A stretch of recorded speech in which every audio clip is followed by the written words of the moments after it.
Le peuple Angan. Bonjour encore. Merci d'être venu me retrouver une fois de plus. J'espère que vous allez très bien aujourd'hui. Je suis Marie. Cette information peut être considérée comme de la science-fiction ou telle que le spectateur le souhaite et je la publie à titre de divertissement seulement. Cela dit, je prends mes informations très au sérieux et pour quiconque a des yeux pour voir. Comme je l'ai déjà dit et que je répéterai encore, puisqu'il s'agit peut-être du message le plus important que mon groupe et moi puissions jamais donner, il est bien réel qu'il existe d'autres peuples semblables aux humains dans l'espace. L'humanité n'est en aucun cas exclusive à la planète Terre, elle ne s'y est pas développée et n'y a pas été créée non plus. Il existe des humains, au sens d'êtres humanoïdes, au sein d'au moins 400 000 civilisations différentes, toutes appartenant à la famille des Lyriens ou des Tstarumans. Bien que le terme « humain » soit couramment utilisé pour ne désigner que les Lyriens qui habitent la Terre, ils font tous partie de la même branche génétique et de la même famille. L'un des peuples stellaires les plus intéressants des Pléiades est le peuple Angan. Ils sont membres actifs du Conseil d'Alcyon, l'organisation diplomatique qui veille aux intérêts de toutes les races stellaires habitant l'amas M45, aussi connu sous le nom des Pléiades. Par l'intermédiaire du Conseil d'Alcyon, ils sont indirectement membres de la Fédération galactique également. Conformément aux accords établis via le Conseil d'Alcyon, ils ont pour mission de prendre soin du périmètre pléiadien M45 grâce à leur vaste et puissante force militaire. Étant la race la plus nombreuse dans les Pléiades, ils possèdent de loin la force militaire la plus importante, les Tégétans occupant la deuxième place. Ce sont une race guerrière ancienne et sage, caractérisés par un cadre éthique et spirituel très fort. Ils sont également considérés comme des guides et des exemples à suivre pour toute autre race, en particulier celle de l'héritage lyrien. Ils représentent l'exemple parfait de l'aboutissement de la force et de l'évolution spirituelle chez une race lyriane d'humains stellaires. On peut, par exemple, les envisager comme la version humaine stellaire du peuple Urma, car ils partagent de nombreux traits et caractéristiques avec la civilisation féline. Ces similitudes se reflètent même dans leur architecture et leur structure sociale, qui est une société holistique à conseil par étapes. Gouvernés par une royauté patriarcale en place, ils ont un roi, mais celui-ci ne peut guère agir sans l'approbation de leur haut conseil, qui fonctionne un peu comme le Sénat à l'époque romaine. Ce système politique est aussi très similaire à celui que l'on trouve à Teshta, avec sa société holistique matriarcale et une reine au pouvoir, ou chez les Urma, grands félins qui disposent aussi d'une société holistique à conseil par étapes avec un roi au pouvoir, un lion blanc. Beaucoup d'âmes Urma aiment s'incarner en Angan en tant que Starseed Urma, et de nombreuses âmes ayant été Angan aiment s'incarner en Urma, comme l'attestent les souvenirs de vie antérieure des membres des deux cultures, ainsi que l'aide d'appareils technologiques qui mesurent la fréquence et la vibration des personnes et permettent de connaître leur vie antérieure avant leur incarnation actuelle. Il en va de même pour les Tégétans. Leurs âmes aiment passer de Tégétans à Angan à Urma, puis revenir au premier au fil de leurs incarnations. Le peuple Angan habite les 3 planètes qui orbitent autour de l'étoile pléiadienne Electra, aussi connue sous le nom de 17 Tauri, une douce géante bleu-blanc située dans la constellation du Taureau, à environ 400 années-lumière de la Terre. C'est la 3e étoile la plus brillante de l'amas ouvert des Pléiades M45, visible à l'œil nu avec une magnitude apparente de 3,7. Beaucoup affirment dans la communauté scientifique terrestre que l'amas stellaire des Pléiades M45 est trop jeune pour abriter la vie. Pourtant, comme je l'ai expliqué précédemment, le temps est relatif à l'observateur et n'a pas la même valeur partout. Il dépend de la conscience qui le manifeste, en tant que sous-produit de l'acte d'être conscient de sa propre existence. L'amas M45 des Pléiades est loin d'être trop jeune et foisonne de toutes sortes de vies. Le peuple Angan est l'une des races pléiadiennes les plus influentes dans le développement de l'humanité, et ils ont œuvré pour la Terre et l'humanité aux côtés des Tégétans et du peuple solassien, eux aussi originaires de l'amas M45 des Pléiades.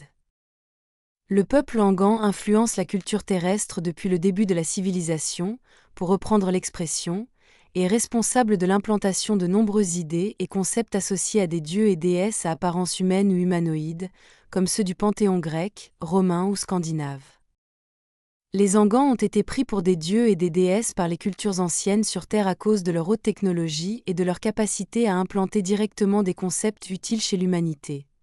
La métallurgie, l'agriculture et des idées philosophiques, par exemple. Mais même s'ils ont été perçus comme des dieux et des déesses par les anciens terriens, tout comme les Tégétans et les Solaciens, parmi d'innombrables autres races stellaires, les Angans n'en sont pas moins d'autres personnes, semblables aux humains de la Terre. Ce fait se reflète dans le drame humain et les actions attribuées aux dieux et déesses grecs et nordiques, qui montrent leurs qualités et défauts, leur vie amoureuse et leurs drames, ainsi que leurs besoins et désirs très mondains.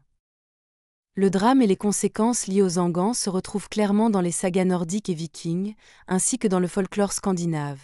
Avec plus de détails, on les trouve dans les œuvres de penseurs et d'auteurs grecs célèbres, le meilleur exemple étant la Théogonie d'Hésiode, écrite officiellement vers 700 avant Jésus-Christ, première cosmogonie mythique grecque connue. Bien que j'évoque ici l'influence des Angans, il faut préciser que tout ce que j'expose vaut aussi pour les Tégétans, car ils se mêlaient souvent aux Angans autrefois comme ils le font aujourd'hui, coopérant pour influencer la culture terrestre ancienne, pour le meilleur comme pour le pire. Les données et descriptions contenues dans ces littératures et sagas peuvent être considérées en grande partie comme factuelles et non seulement folkloriques, car elles sont étonnamment précises, notamment lorsqu'elles décrivent les relations et comportements des Angans et des Tégétans, qui furent pris pour des dieux et déesses dans l'ancienne culture terrestre et se mêlaient à la population humaine. Cela dit, il existe aussi une grande masse de données déformées et d'innombrables mauvaises interprétations humaines. Il faut donc faire preuve de prudence et de rigueur dans l'étude de ces textes et sagas, comme on peut s'y attendre. De plus, de nombreux oligarques terrestres ont déformé ces données, ajoutant ou retranchant des informations de ces récits pour servir leurs intérêts et contrôler les populations, comme ils l'ont toujours fait, même si cela relève parfois de temps anciens et non d'événements récents. Beaucoup de dieux et déesses des panthéons grecs, romains et scandinaves renvoient en réalité à une même personne, mais ce sujet mérite une autre vidéo.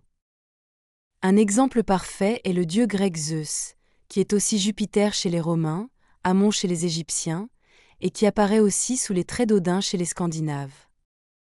Dans leurs écrits et sagas, ils parlent de la même personne, un mortel comme un autre, mais doté d'un grand pouvoir et d'une technologie avancée, incluant des armes exotiques et des connaissances médicales avancées. Dans ces œuvres, on observe le même individu se déplaçant d'un lieu à l'autre. C'est en Scandinavie qu'on l'a vu pour la dernière fois sur Terre, d'ailleurs il y était porté disparu d'un œil.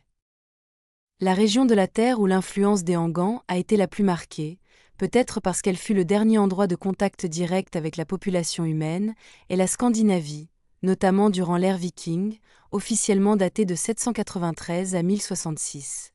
C'est dans les cultures vikings et scandinaves que l'influence Angan est la plus directe, notamment dans l'art, la musique et l'architecture. Leur influence se remarque aussi dans l'ouest de la Russie et dans toute l'Europe de l'Est, entre autres. À ce jour, leur ressemblance est telle que beaucoup qualifient les Angans de « vikings de l'espace ». Les noms de leurs 3 planètes reflètent fortement des concepts présents dans les sagas scandinaves et valent la peine d'être notés. Ordonnée de la plus proche à la plus éloignée de l'étoile Electra, leur planète s'appelle Angan, leur planète d'origine, puis Valhalla et Asgard. Ces dénominations viennent de la langue Angan elle-même. Valhalla, la grande salle d'Asgard où sont reçus les guerriers tombés au combat, et Asgard, le royaume céleste gouverné par Odin selon la saga. Comparés librement, Valhalla et Asgard peuvent être considérés comme un équivalent nordique du paradis ou du ciel. Cela invite à la réflexion. De nombreux Vikings et Scandinaves sont des descendants génétiques des Tégétans et des Angans, et beaucoup de leurs âmes sont encore aujourd'hui des starseeds de ces 2 peuples. Quand leur incarnation sur Terre prend fin, leurs âmes retourneront très probablement à Asgard, Valhalla ou Angan, vers les cieux et leur domaine céleste dans l'amas des Pléiades. Pour rendre cette connexion encore plus intéressante, les 3 planètes en orbite autour d'Electra sont considérées comme super-habitables. Cela signifie que les conditions de vie y sont bien meilleures pour les Lyriens que celles de la Terre. Gravité plus douce, climat moins extrême, biologie plus accueillante et ressources naturelles plus abondantes, faisant de ces 3 mondes des exemples de planètes paradis. Le peuple Angan est un des meilleurs exemples de l'évolution accomplie des Lyriens, êtres humains stellaires, sous tout rapport. La race Angan est très proche des Tégétans, et pour nombre d'entre eux dans les Pléiades, elles se complètent mutuellement. Leurs relations ont toujours été très proches et coopératives, tout comme avec le peuple Urma, notamment à travers leur lien idéen pléiadien-Urma, grand félin qui habite les planètes en orbite autour de l'étoile Merope, également dans M45. Actuellement, aucun vaisseau officiel Angan n'orbite autour de la Terre, conformément aux accords du Conseil d'Alcyon, ce conseil représentant les Pléiades étant pour l'instant représenté par les Tégétans dans cette région. Cela n'empêche pas l'existence de vaisseaux civils non officiels Angan qui passent en orbite autour de la Terre de temps à autre. Ils vont et viennent constamment, car ils sont membres de la Fédération galactique et aiment vérifier leur starseed. La présence Angan autour de la Terre est actuellement faible, mais ils n'ont jamais cessé de revenir régulièrement. Ce sera tout pour aujourd'hui. Merci d'avoir regardé ma vidéo, merci de liker, partager et vous abonner pour en voir plus, et j'espère vous revoir ici la prochaine fois. Avec beaucoup d'amour. Votre amie, Marie Soiru.